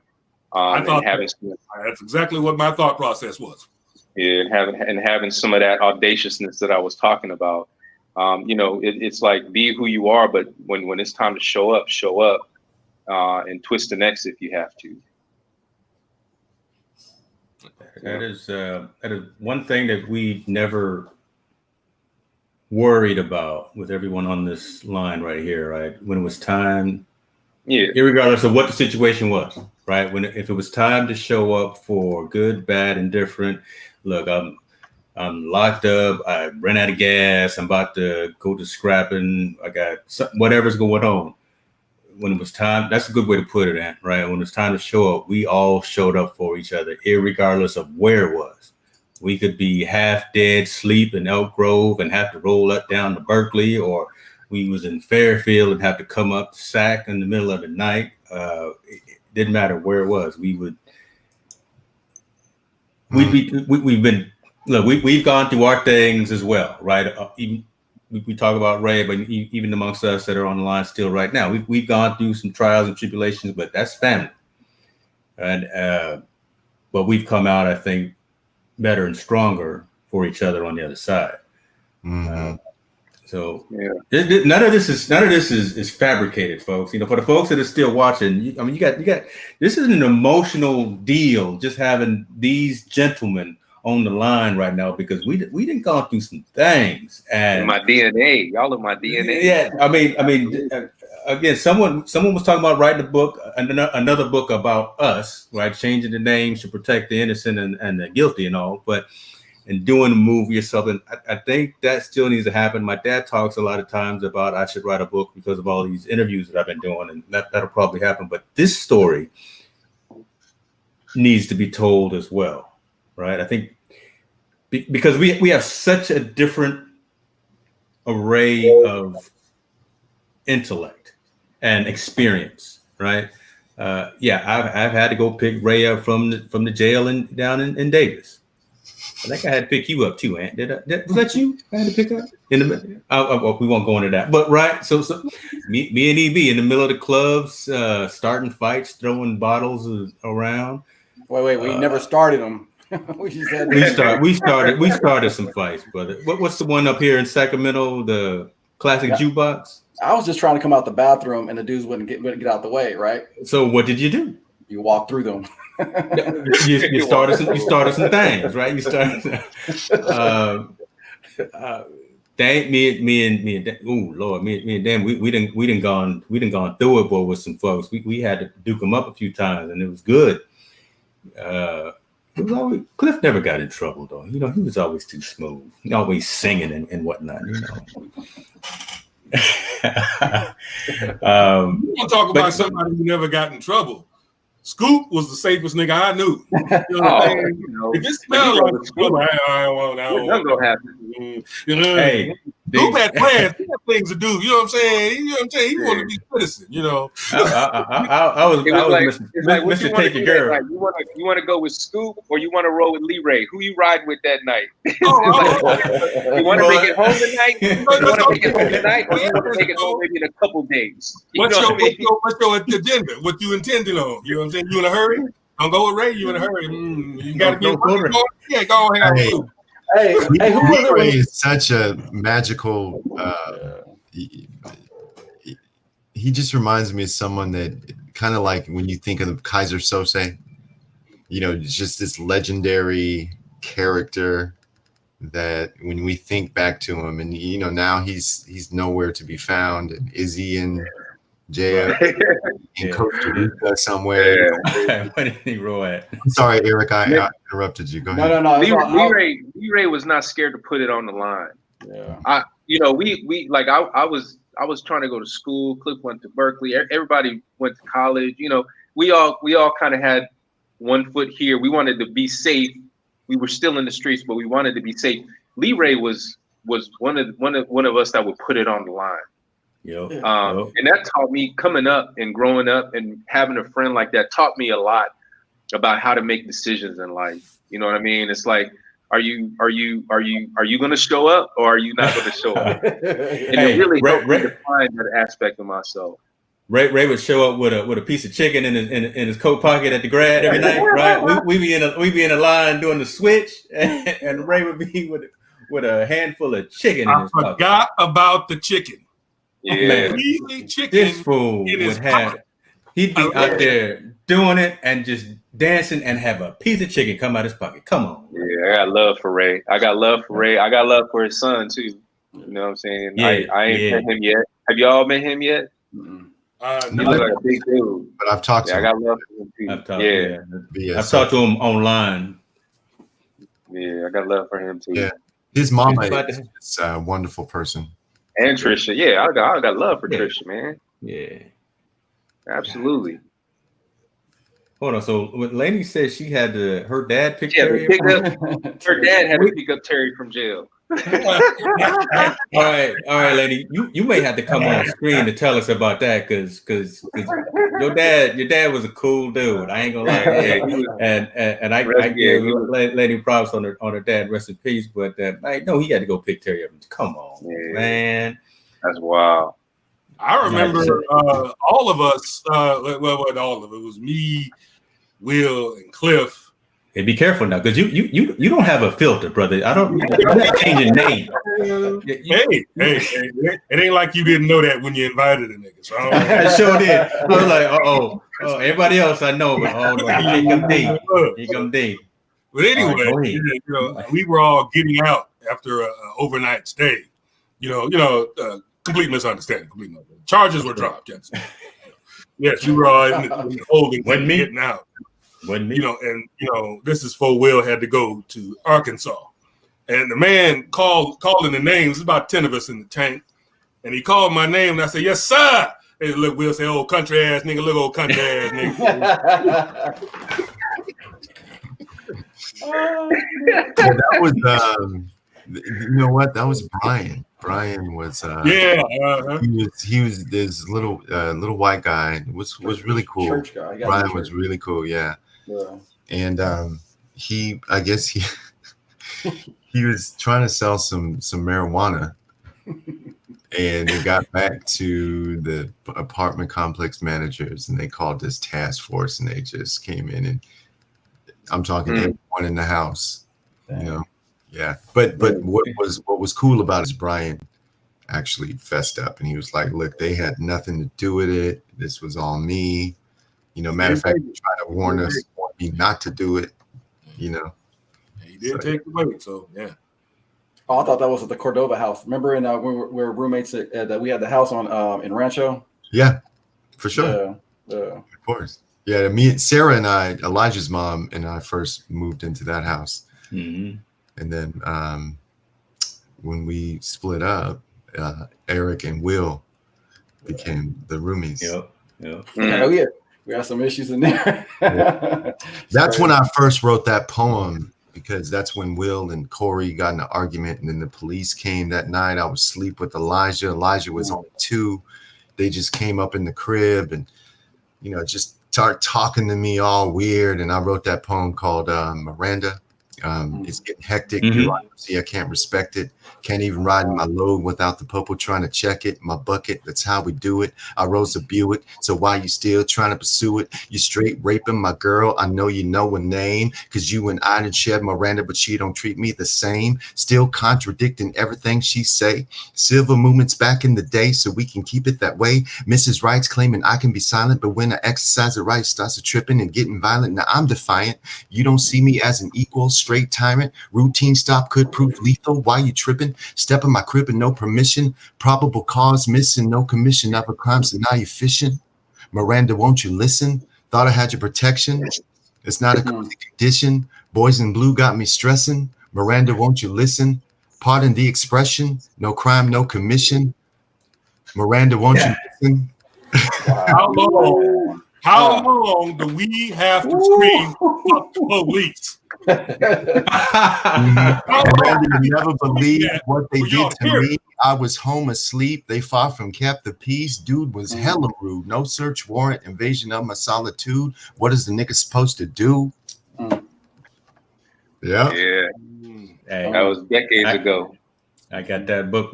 That's we've been doing these things, folks. Look, we've been doing these things. We real around here. All right, so I'm gonna call it on the streets right now. I'm gonna call y'all to task. When we gonna do this again? This is gold. Talk to y'all. Yeah. Better. This is better than gold. I don't know what's better than that, but every month, every quarter, I could talk. Of course, we could. As soon as Ant come back over the water, we can do this every day. But hey, not for nothing, but sometimes I think we need to be thinking about going across that water. You ready to go? You got your bags packed. Hey, look at him! They go deep. I want to feel like this, because I know all my upperly mobile Negroes in this country understand what I'm saying. I'm going to quote Dave Chappelle. He said, when that motherfucker got in, all his rich black friends called. So that's it, Dave. You coming?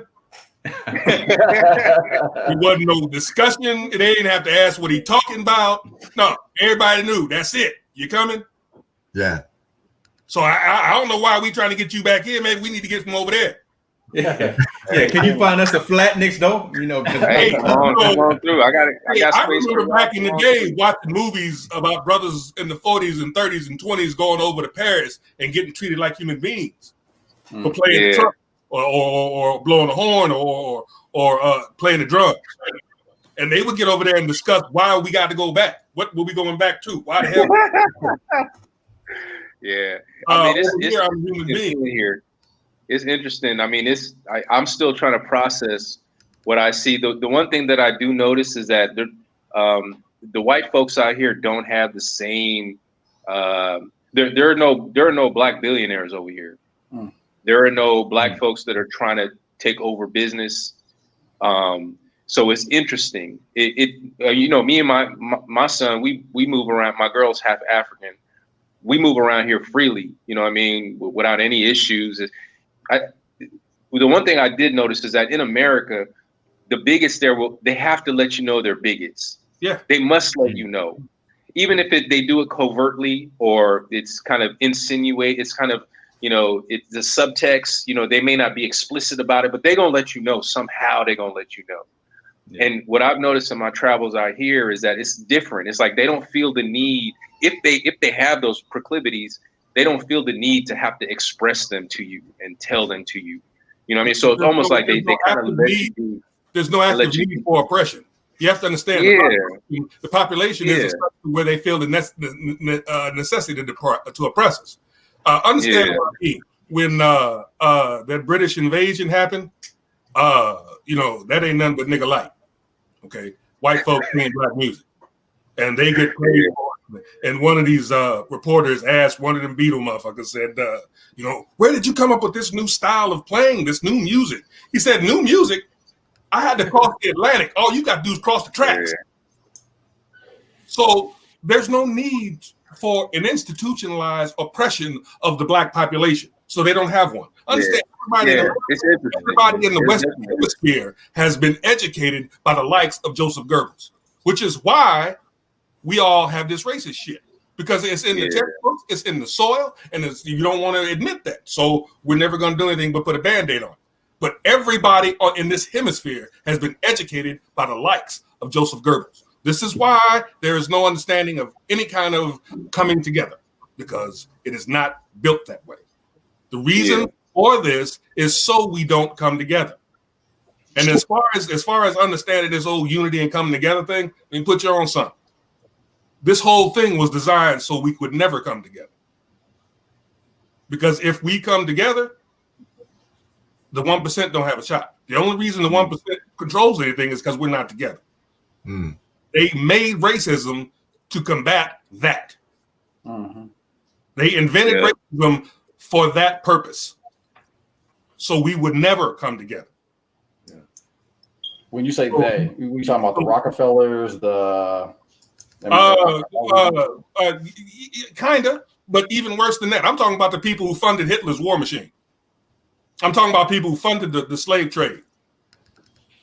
I'm talking about people who funded the Crusades, funded the Templars.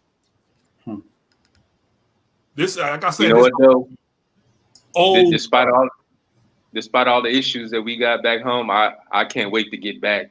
Hey, maybe I'm indoctrinated and I'm sick, but I you better come on home. Hey, what time is it there, Ant? What time is it there? I see it's still light time. 11 p.m. 11 p.m. Oh man, it ain't nighttime. Yeah, we 10 hours ahead. So don't get it twisted. Don't get it twisted. We all come from right check. This is where the boat comes. Okay. Yeah. Don't get it twisted. I was born in the largest military hospital in the world. I was born on the largest military base in the world. I am a son of a man who flew the largest military plane in the world. Yeah. I can't stand the state of Texas, but my favorite quarterback is a white boy named Captain America. There you go. I'm from right here. Yeah. And hate, that's some shit they invented because they need it. Yeah. Our melanin don't require us to hate. They made that shit up. So that's some shit they can keep. Motherfuckers always talking about white racism. Now, fire with fire, everything burnt up. Motherfucker, fire with water. Go ahead, D. There it is, boy. There is. He ready now. Hey, despite all the problems, I see why you call this unscripted. Man, hey, I'm gonna have to change all the labels on YouTube on this one. I'm gonna have to mark this one explicit. This one is not. Despite all the problems, and I'm always apologizing for Trump out here. I do love where we live. I mean, I love our country. I mean, I do. I mean, it's so diverse. You know what I mean? And everybody gets a shot, right? Yeah. We had Obama for 8 years. Everybody gets a turn. I do love our country, man. I absolutely do. Yeah. We ready for you to come on back home. Oh, yeah, so we can update some of these photos. I can we need to post up at the ranch. I told Cliff we need to post up at the ranch. At the ranch. Yes, sir. Man, that would be lovely, man. I need to learn this, man. Yeah. Let's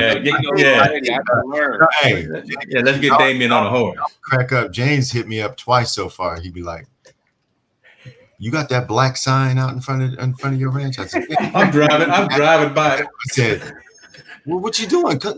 Stop." He said, "No, I got to keep going, man. I got to keep going." Bro, I just wanted to let you know I seen it. Yeah. I'm driving to the cabin and say, that's Cliff. Hey, okay. Let me keep it moving. No, it's amazing, man. James, thank you so much for having me on and reconnect. Yeah, so this is a good idea, man. Yeah. This is good to see everybody, man. I love y'all, man. I absolutely love each one of you, man. I do. Even Will ain't here. Will ain't here. I love Will. Will with his trailing ass right now. No, this is what it's all about. Family. I'm glad we did this. This is beyond words. Next one, James. I'm a ask too, man. That we, I know there might be, it's always 6 degrees of separation, but all of us know Kevin. All of us know Terry. If we can get them brothers on this call too. Yeah. Okay. I know Bracey was in the chat room. I know he was watching for a minute, but we could definitely do that. We can definitely do that. Yeah, I'm gonna sign off now too, man. But it's a trip. October 4th, I celebrated 10 years at Intel, man, and I started getting all these emails from coworkers, and you could tell by their, the one that stood out to me the most was this guy named Hongbin Wan from China. Yeah. While everyone else was saying congratulations, Clifton, it's so great to be working with you, Hongbin said, "Thank you, Clifton, for all your contributions. You bring joy to my heart." Wow. And that's what this event has done for me, man. In light of everything that's going on in the States and around the world, man, this has brought joy to my heart. So I appreciate you, Scoop, for Yeah, this is all of us. No, this is all of us. I know you got to run. I told y'all before we went live that we'll probably still have some chats here in the back room, but I don't want you to leave without me officially closing out. EB, you straight? Because this is unscripted, brother. You part of this thing. You straight? Yeah. All right. Hey, folks that's watching, we're going to keep doing this. It gets no better than this. We did a whole bunch of interviews, but this one touches the heart. I'm going to go and cry in the corner in a minute. Yeah. But shouts out to everyone. This is Family D and Mr. Roberts. God, Joe, EB. Will, you too, brother. We love y'all. This is family. Appreciate you. Hey, all our friends too. All our friends out there. We love y'all. Mad love. We get them. Folks, y'all, my crew, y'all stay online, but everyone else, we out. Yep.